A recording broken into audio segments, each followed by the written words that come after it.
Hoy en el mundo se están desarrollando fuertes batallas espirituales.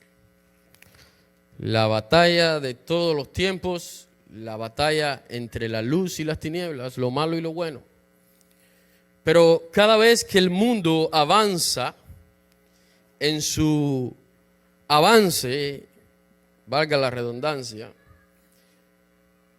lo digo así porque ellos ven avance donde nosotros no vemos avance. Simplemente nosotros vemos una cuenta regresiva hacia la destrucción.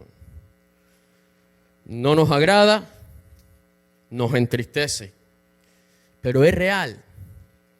Mientras el mundo camina, va hacia la destrucción, porque cada vez se va haciendo más partícipe del lado de las tinieblas.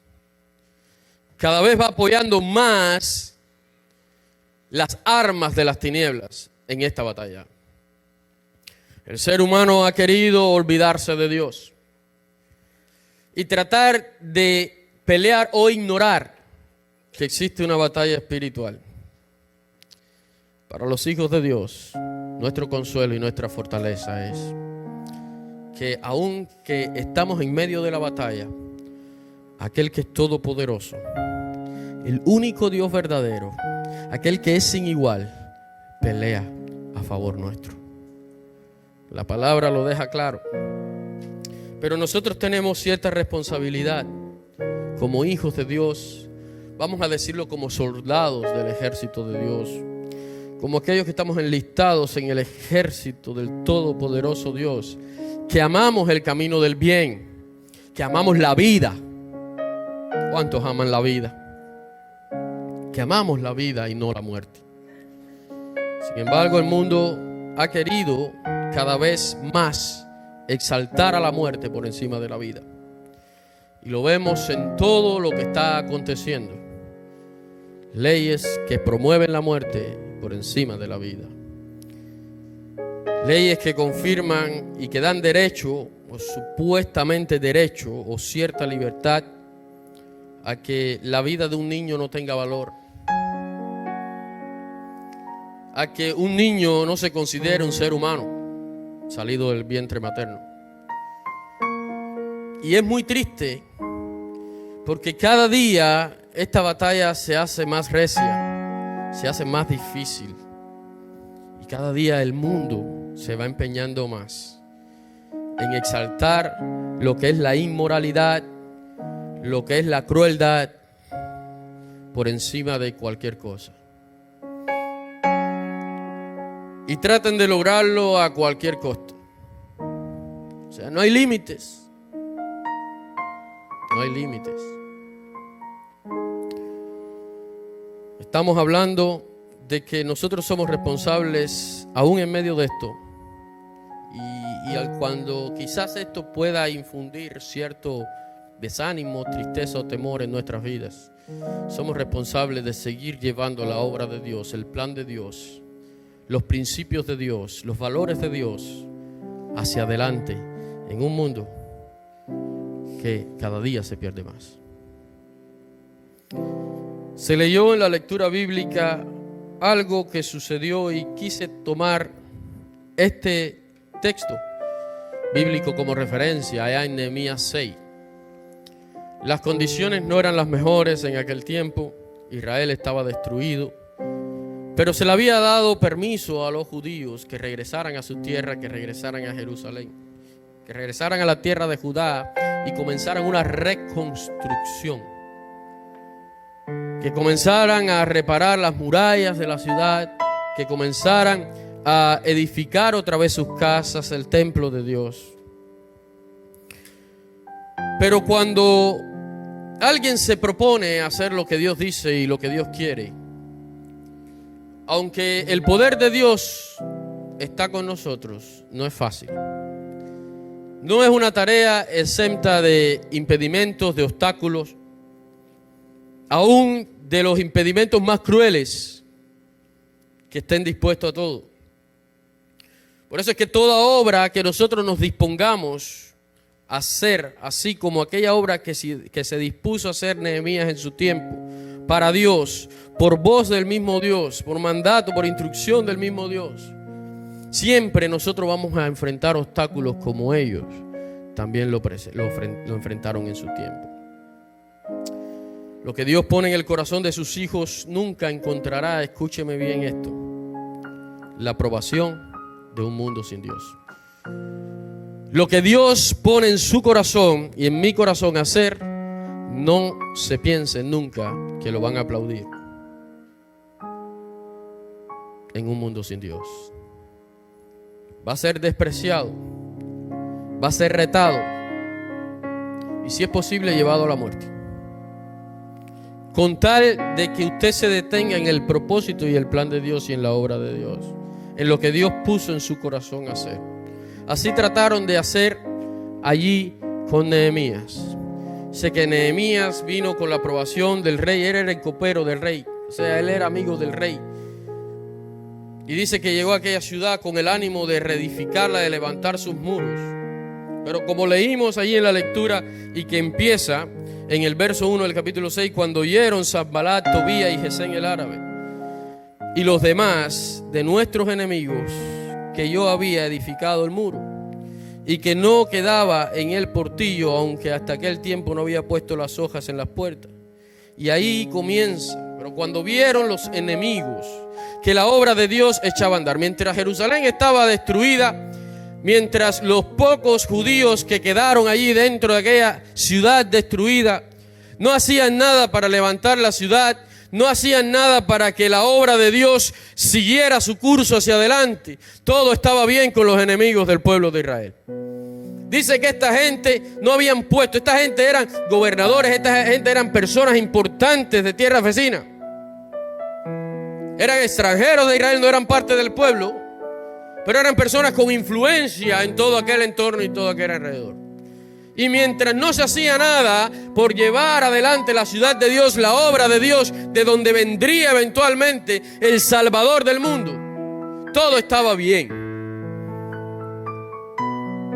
Y eso nos enseña algo muy importante, y es que mientras nosotros estemos relajados, mientras nosotros estemos tranquilos, muchas veces sentados en un banco sin pensar en qué podemos hacer por la obra de Dios para que vaya hacia adelante, mire, no vamos a tener obstáculos. ¿Por qué? Porque el enemigo de nuestra vida va a estar aplaudiendo. Porque la obra de Dios, el avance de la obra de Dios es lo que limita el tiempo del enemigo. Mientras más avanza la obra de Dios, más se acerca el día de su condenación eterna. Y si él ve que esto se dilata, que esto se demora, por quizás el relajamiento espiritual del pueblo de Dios, pues él no tiene preocupación en su vida y no va a luchar contra ese pueblo relajado.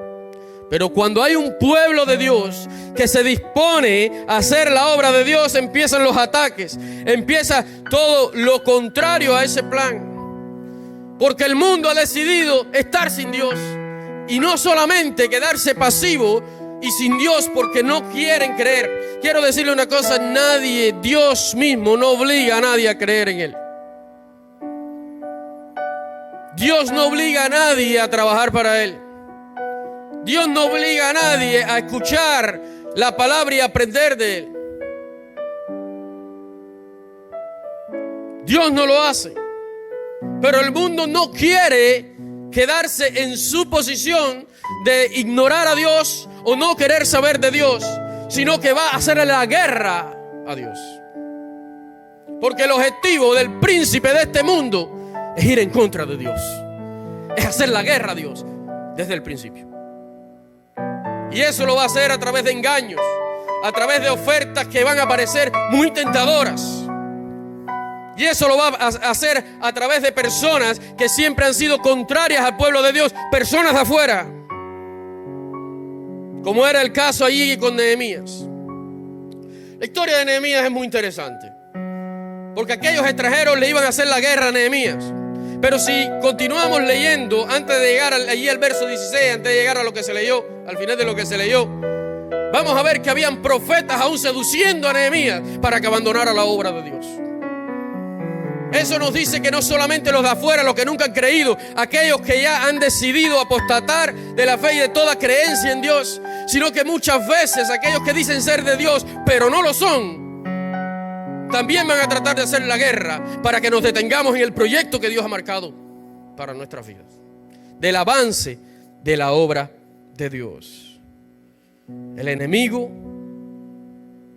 va a usar todo lo que esté a su alcance y todo aquel que no esté enfocado en lo que es importante de la obra de Dios y de Dios, todo aquel que esté en un limbo espiritual, por decirlo así, en un relajamiento espiritual, que diga yo quedo bien con mi conciencia y conmigo mismo, quizás diciendo soy cristiano, pero que realmente no tienen la convicción, porque aquel que tiene la convicción se dispone su vida a trabajar para Dios. Cuando entiende que Dios les ha salvado, que Dios le ha dado nueva vida, y cuando entiende de dónde Dios les ha sacado, dispone su vida, y su vida ahora es sin descanso para trabajar para Dios. Pero aquel que no llega a esa convicción se relaja tanto que el enemigo dice, ¿sabes qué? A este que está dentro lo voy a usar, y va a empezar a detener la obra y el plan que nació en el corazón de Dios. Sabemos que por mucho que trate el enemigo de hacer eso, puede zarandear, como decía Jesús en una ocasión a los discípulos. Los discípulos se creían muy fuertes, muy firmes. Nosotros quizás no necesitamos oración, quizás no necesitamos intimidad con Dios. Oye, andamos día y noche con Jesucristo, con el Mesías, el enviado, el Salvador del mundo. ¿Qué vamos a necesitar nosotros? Sin embargo, Jesús le dice, tú no sabes, ustedes no saben que aún el diablo os ha pedido para zarandearos, para usarlos, para estorbar todo este plan. Hermanos, nosotros debemos tener los ojos bien abiertos y estar alerta, porque el mundo no está jugando. El diablo no está jugando a ser diablo. El diablo tiene una artillería pesada contra la obra de Dios, contra los hijos de Dios, y va a tratar de lograr que usted y yo nos perdamos y nos vayamos a la destrucción con él. Y va a tratar de engañarnos y frenarnos. La iglesia hoy debe despertar. Y si usted no es parte de la iglesia, en este mundo hay dos caminos. Y lo vamos a dejar claro. Porque la verdad es la verdad. Lo que es real, aunque nuestra mente muchas veces por deleite quiere engañarse ella misma. Hay dos caminos, no hay un camino intermedio. O usted está con Dios, sirve a Dios, se comporta como hijo de Dios y va a la vida que Dios les ha regalado.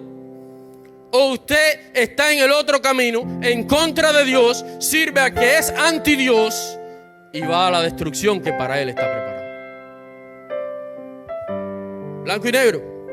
Ahí no hay camino intermedio. Por eso aquel que no es parte de la iglesia, del cuerpo de Cristo, del pueblo de Dios, aquellos que aún no han tomado la decisión de ser hijos de Dios, están perdiendo tiempo. Tiempo escaso. Y aquellos que han tomado la decisión y todavía están en ese limbo espiritual y no han decidido poner y dedicar toda su vida y todo su esfuerzo para llevar adelante la obra de Dios ante los ataques de este mundo, también está perdiendo tiempo. Y el tiempo se acaba. El tiempo se acaba. Nada más que se enteraron aquellas personas que Nehemías iba a continuar la obra de Dios. Aquella obra que se había detenido porque se había destruido Jerusalén. Y la profecía decía que de allí vendría, de Judá vendría el Salvador del mundo. La obra detenida a nadie le importaba. Cuando Nehemías emprende el trabajo, empieza el árabe, empieza Gesén, empieza Sanbalat, empieza Tobías. Hay que detener esto de alguna manera, al precio que sea. Y allí dice que lo llaman y dice, ¿sabes qué? Reúnete, ven como amigo, vamos a hablar. Pero el amigo de Dios es enemigo del mundo. Y dice que le hicieron una oferta tremenda. Vamos a reunirnos, no ahí en Jerusalén. Vamos a reunirnos en las aldeas pequeñas. Vamos a sentarnos, vamos a hablar, vamos a tomar algo, vamos a comer algo, vamos a disfrutar un rato. ¿Qué es eso de poner tanta importancia a la obra que tú has emprendido? ¿Qué es eso? Tranquilo. Y dice Nehemías que rápido, como aquel que está conectado con el plan de Dios, se le prendió, como decimos por ahí, el bombillo. Dice, y pensaban hacerme daño. Y pensaban hacerme mal. Y yo les dije, ¿sabes qué? Yo no tengo tiempo para ustedes. Así les dijo Nehemías, yo no tengo tiempo para eso, porque la obra que yo he emprendido es obra grande, es obra importante y es obra que tiene que ser cumplida por encima de lo que sea, porque el reino de Dios ha de avanzar, el plan de Dios ha de avanzar, y esa es la prioridad en mi vida. Así que yo no tengo tiempo, mundo, para tus entretenimientos. Yo no tengo tiempo, mundo, para tus novelas. Yo no tengo tiempo, mundo, para quitarme el tiempo que es de Dios. Yo no tengo tiempo para ese relajamiento, porque el tiempo se agota. Quiero decirle algo. Dice la palabra de Dios que en los últimos días, en los hijos de la venida del Hijo del Hombre, será como tiempo de Sodoma y Gomorra. Yo no sé si usted lo está viendo, pero esos tiempos de Sodoma y Gomorra han llegado al mundo entero. Al mundo entero. Y vemos cambios radicales en gobiernos. El país de la mayoría de nosotros, Cuba. Un país que con opresión, con un sistema diabólico que ha perseguido a la iglesia. Lo único que aquel país no permitía era inmoralidad pública sexual. Pero ha cambiado de repente. Ahora las cadenas noticiosas del gobierno apoyan esto. Y bueno, y a mí no me interesa quién quiera hacer con su vida lo que quiera hacer. Ya le dije, Dios no obliga a nadie, y mucho menos yo. Lo que cada cual quiera hacer con su vida, que lo haga. Sus consecuencias va a tener. Hay dos caminos. Uno te lleva a una consecuencia, otro te lleva a otro. Pero el diablo no se quiere quedar pasivo, ni sus agentes se quieren quedar pasivos y decir yo soy así, tranquilo, no se metan conmigo y ya. Sino que quieren imponer aún su práctica y su pensamiento a los que no pensamos así. Y un pastor sale por las redes sociales defendiendo su postura y es atacado con violencia, ofensivamente, suciamente.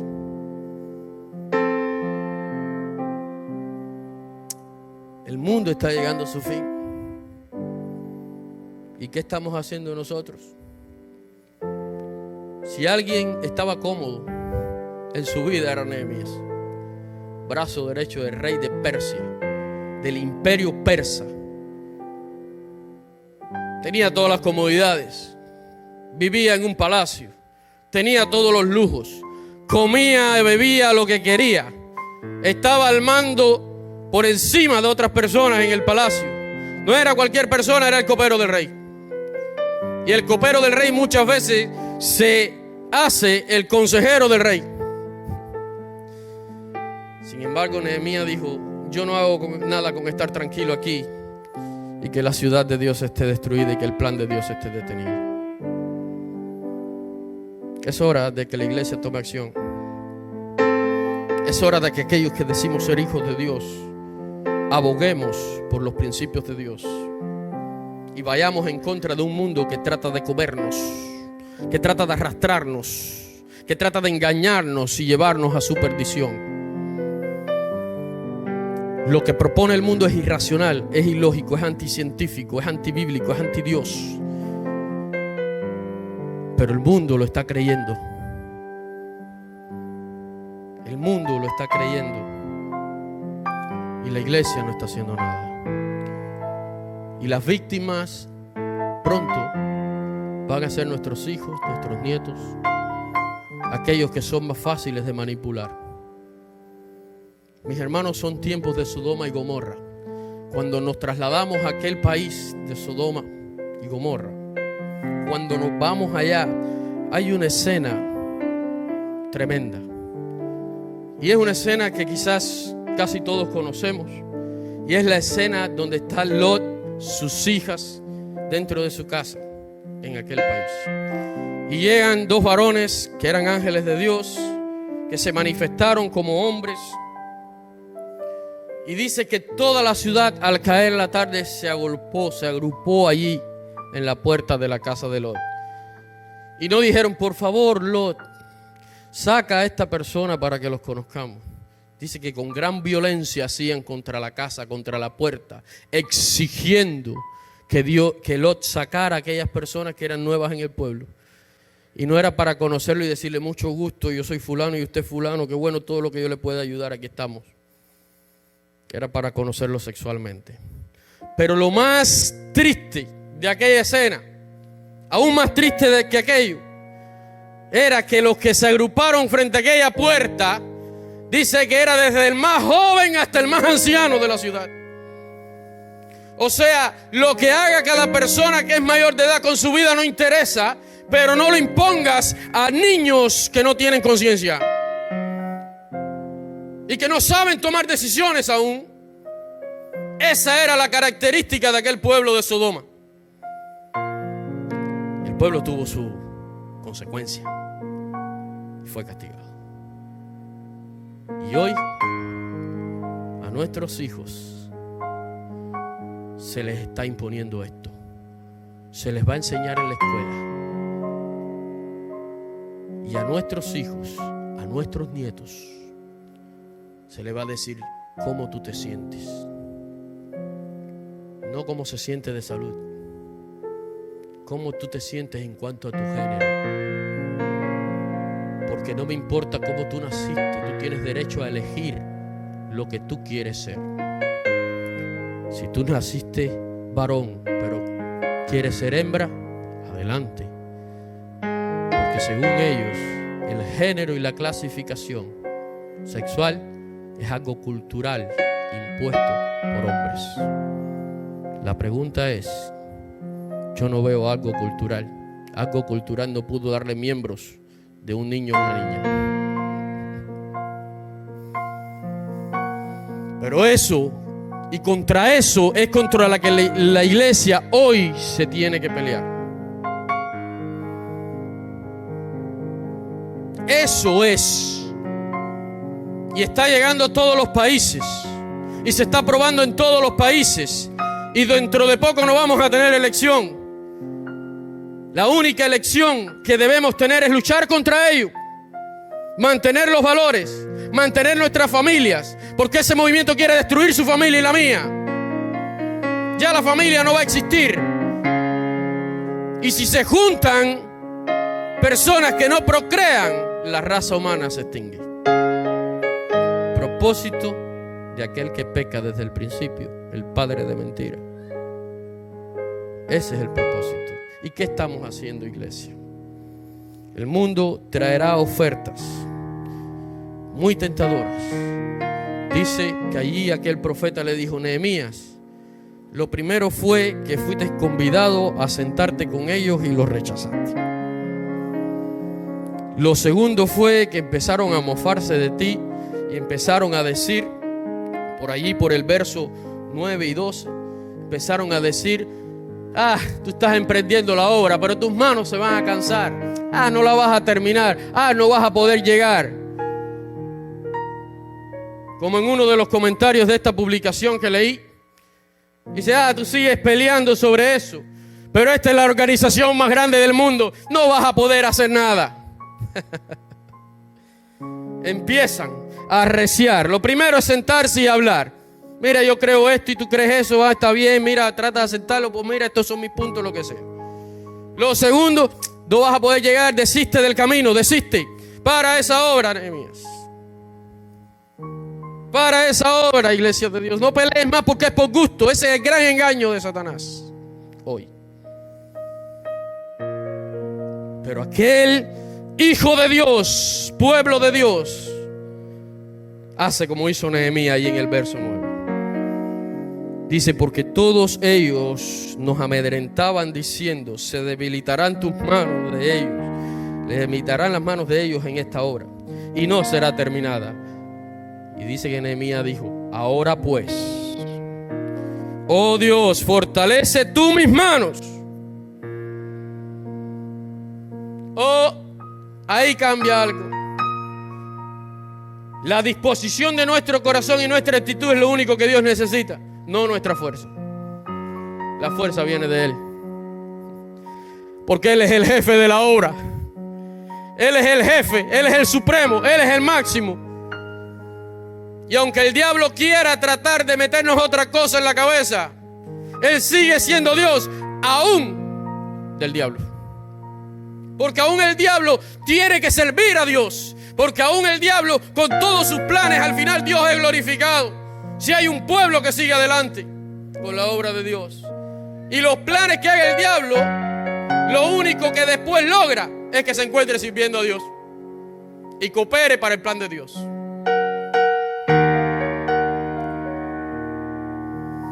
Es el caso de Job, y podemos mencionar muchos casos en la Biblia. Dice que aquella amenaza contra Nehemías, y luego cuando el diablo dijo, ya yo no puedo hacer que esta obra se detenga con los de afuera, voy al profeta, y el profeta le va a hablar suave y le va a decir, Nehemías, te están persiguiendo ya para matarte, escóndate en el templo de Dios, refúgiate. Y dice Nehemías, ¿qué hombre soy yo que deje la obra y venga a esconderme en el templo? Yo voy a seguir adelante con la obra. Yo no me voy a sentar tranquilo en una silla en el templo. Yo no me voy a quedar ahí a esperar, porque ya yo tengo mi salvación segura.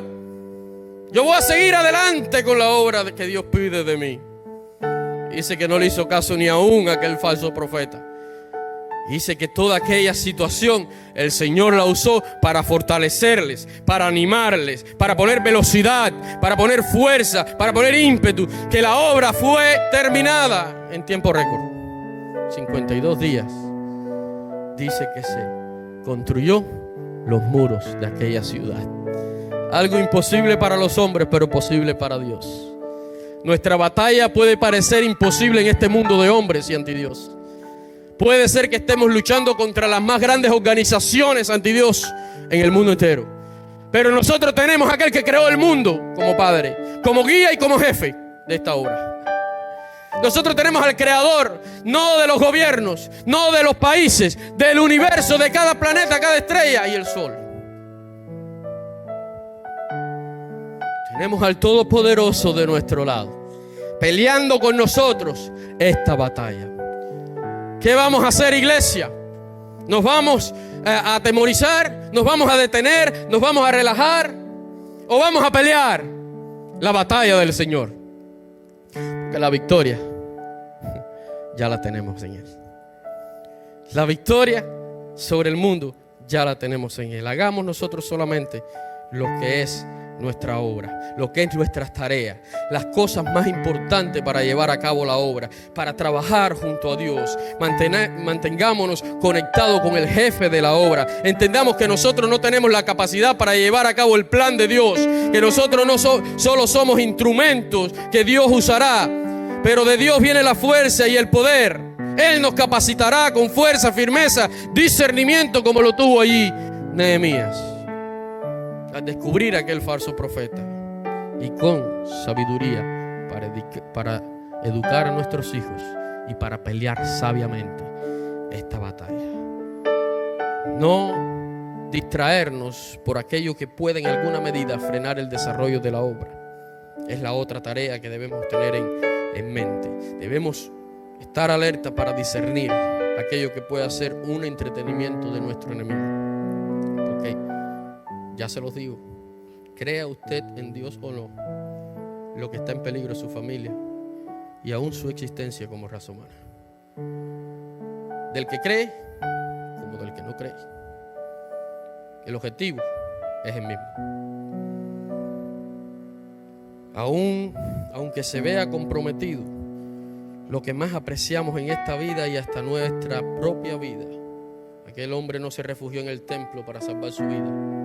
La obra de Dios es más importante, pues de Él viene la vida. Nuestra prioridad es el avance del plan divino y no nuestro beneficio personal. Lo entendamos o lo querramos entender o no. Nuestros ojos fijos en el Señor y en el plan que Él nos ha dado para cumplir. Dice allí Hebreos 12:2, puesto los ojos, ¿en quién? En Jesús. El que comienza, el autor, el originador de nuestra fe, de nuestra vida, ¿verdad? Y también el consumador de ella. En sus manos está todo lo que nosotros podamos ser o decir ser. Pongamos los ojos en el Señor, no dejemos que nos engañen y peleemos fuertemente. La pelea es espiritual. Dice que los espirituales usan las armas espirituales. Su arma es la oración. Su fuerza viene de Dios.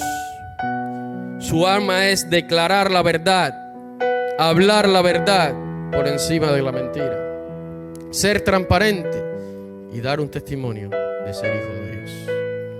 Esas son nuestras armas en esta batalla, en esta guerra. Pero qué bueno que sabemos y podemos confiar que vamos a tener la victoria. Por mucho que el mundo quiera destruirnos, en Él tenemos la victoria.